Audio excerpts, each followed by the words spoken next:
Hi, my name's Andrew Paul. I'm going to be talking with you about community land trusts and specifically about the Southern Moreton Bay Islands Community Land Trust. For those of you who don't know what a community land trust is, a CLT is an innovative approach to the housing market problem. Now, some of you mightn't have considered that the housing market is actually a problem, because people often view the housing market as an opportunity to grow wealth, to help people to retire. However, on the flip side of this, that means that there's displacement as property prices go up, and displacement of people, I should say. To share with you some of my own story, I was brought up in a suburb in the northern suburbs of Sydney called Chatswood. And when I was ready to purchase my first property, I thought, okay, there's no way that I can afford to buy in Chatswood. But I did want to buy a place because in my mind that provided stability and tenure. No one was going to tell me to move out of my own home. So I ended up moving to a suburb called Blacktown, which was about 30 kilometres away. And the effect that this had was that it displaced me from my connections in Chatswood. So I'd grown up there, I had my school there, my clubs there, my church there, and when I moved that 30 kilometres or so away, it meant that those relationships that I had there were somewhat severed. So I had to re-establish myself in a new location, and personally I found that somewhat challenging, and it did take some time to find out my place in that community and to fit in, and then to be able to contribute, make a meaningful contribution to that community. I'm sure many people listening have also experienced a similar thing where they've been displaced from where either they lived or not able to get into where they'd like to live. So a community land trust is also a global initiative. It's a private, not-for-profit, community-based organisation. So it's not a government organisation.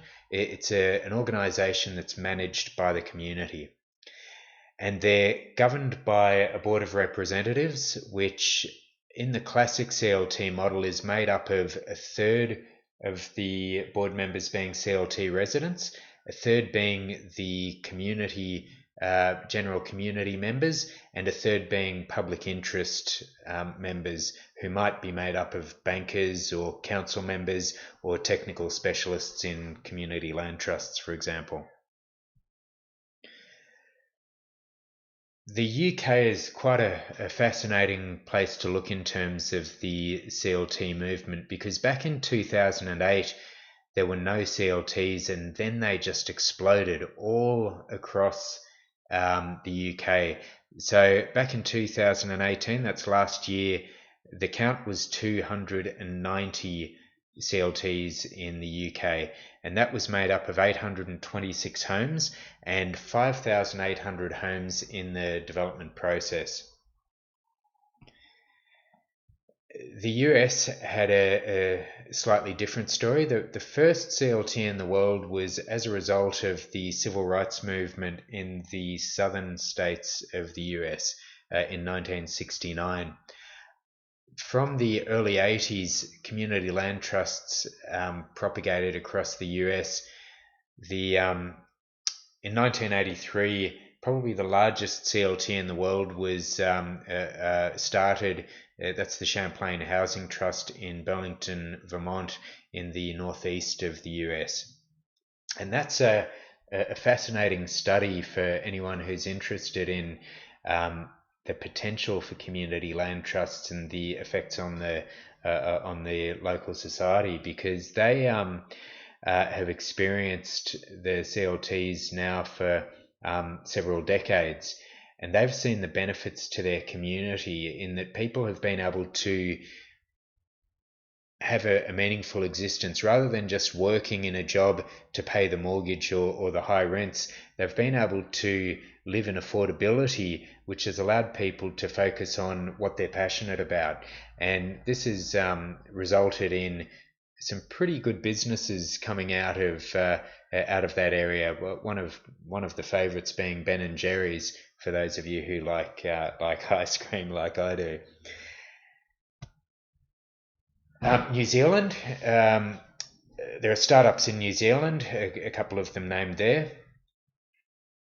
And in Australia, the CLT movement is just in its startup phase as well. So there are a couple of CLTs that are trying to get underway in Australia apart from the Southern Moreton Bay Islands Community Land Trust. But that's what we're focusing on at the moment, the SMBI CLT, and we're very excited to be helping with this one. So how does a CLT work? Just very quickly in general, you can look at that video link and that has a bit of an overview, but basically you remove a property from the market and the CLT has an ongoing interest in that property. Capital gains in general are retained by the CLT, not taken by the homeowner, and those savings are passed on to future generations. Let's have a look at the SMBI situation specifically. So this map here shows the rental homes that are in rental stress, and rental stress means greater than 30% of the household income goes towards paying the rent. This also applies to mortgages. You have mortgage stress. So mortgage stress and rental stress, both of them fall under a term called housing stress. Housing stress is a significant issue in society. A report was done by the New South Wales Police showing that if you're in a situation of housing stress, you were 2.4 times more likely to be involved in domestic violence. Now, housing stress isn't only on low and moderate income households. People in expensive homes can also be in housing stress. So the housing market does affect Australia, our whole society, which is a significant issue. So apart from domestic violence being a potential issue that rental stress or housing stress causes, there are also issues like depression, alcohol and substance abuse that are also resulting from this stress that the market places on people. So we hope to see improvements in the Southern Moreton Bay Islands situation through the Community Land Trust and that stability in housing and reduction in that rental stress and housing stress. So who does the SMBI CLT help? Firstly, it's the residents of the Southern Moreton Bay Islands, and at this stage it's focused on people up to 80% of the area median income. People who are stuck in that rent trap, who just can't save up the deposit to be able to get into their own home, and also people who need to downsize but can't downsize because the changeover costs to get out of their property into a property that might suit their current needs, they're just not able to do that. So a lot of older people find that if they're in a Queenslander, getting up the stairs just makes it very difficult for them to remain in that property. But because of the situation in not being able to sell, they've got no other option but to remain in there. And the CLT helps the Southern Moreton Bay Islands community as a whole by presenting a stable and cohesive community. So how does the SMBI CLT help? So firstly, it provides security and tenure. Secondly, it empowers residents through involvement in the organisation as a member. It stops gentrification by preserving affordability permanently, reduces housing stress, and allows residents to be stable in their community. How does the SMBI CLT operate? So in this startup phase, we're able to purchase or receive donated land and houses. We're looking to construct and rehabilitate homes, and sell or rent property to income qualified people or households. So as I say, we're focused on that up to 80% area median income. So that defines what the qualification is at this stage. There are three ways that the community land trust gets involved in property. So firstly, there's the affordable rentals. Secondly, there's a co-op housing method. And thirdly, there's a shared equity method, which is about people buying their homes with a mortgage. So if you're buying, then the homeowner is responsible for the rates, the maintenance and the mortgage, etc. And the homeowner and CLT share in the capital gains equity upon resale. So the resident would pay down the mortgage. Any of that mortgage that they've paid down, they obviously keep that equity, but any capital gain equity is shared with the SMBI, and a vast majority of that capital gain remains with the CLT, and that's how the perpetual affordability occurs, how that affordability is passed on to future buyers.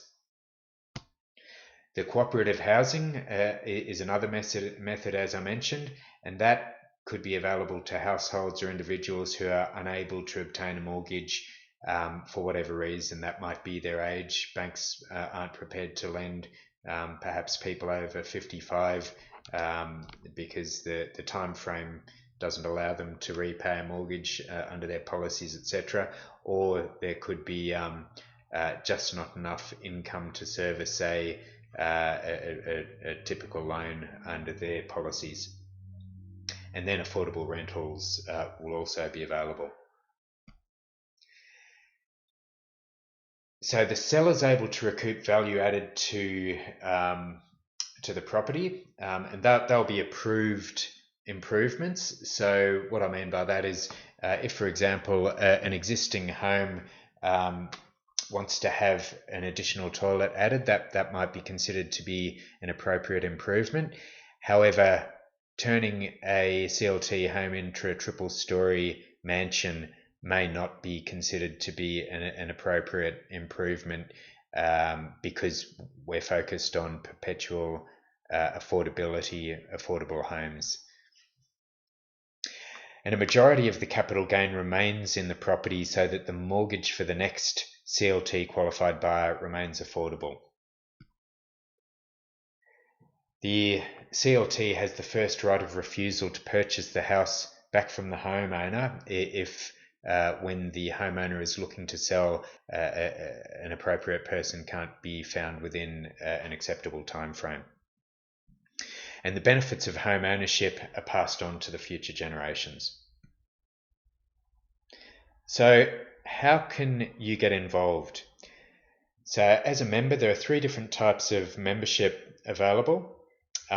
You can be a resident member, and the benefits that you get as a resident member have been discussed, but security and tenure is just one of those really good benefits of being a resident. You can be involved as a general member, so you can vote on the direction that the CLT takes, but you're not a resident. So you'll be a resident of the Southern Moreton Bay Islands, but not a CLT resident, if that makes sense. Or you might be a supporting member, so you live outside the Southern Moreton Bay Island area, but you really like what the CLT represents to the islands and how it's helping the community. There are three different types of membership. You can provide support in money or in kind. So in kind support may be volunteering your time to the organisation. And thirdly, you can donate or sell land or properties to the CLT. For further information, feel free to look on our website, the links there, or our Facebook page. Keep in touch with us, and we look forward to learning more about you and working with you to deliver perpetually affordable housing to this community. Thanks very much.